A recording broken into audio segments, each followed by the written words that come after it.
Баланс комиссиясында жеде хуҗалыкның 1 ел дәвамында тирлекчелектәге һәм кыршылыктагы производство күрсәткечләре, акчалата керем, хезмәт хаклары, техника, чәчүлек, орлыклык материал һәм ашлама белән тәэмин ителеш, күп еллык үләннәр чәчелгән җирләрне яңарту буенча район авыл хуҗалыгы һәм азык-төлек идарәсе җитәкчесе Ислам Сафиуллин анализ ясады.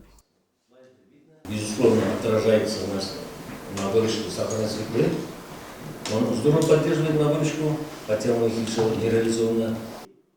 Баланс комиссиясында һәр хуҗалыкның күрсәткечләре район һәм республиканыкы белән чагыштырып күрсәтелде.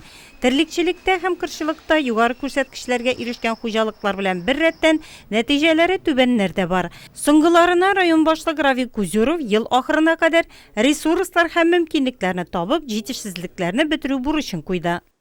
Особое внимание обратить на развитие животноводства. И уже в этом году.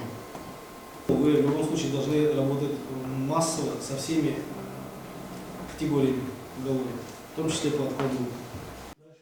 Бүгенге көндә авыл хуҗалыгында хәл ителәсе проблемалар җитәрлек. Шуларның берсе кадрлар белән тәэмин итү. Язгы эшләре башланырга вакыт аз калып бара.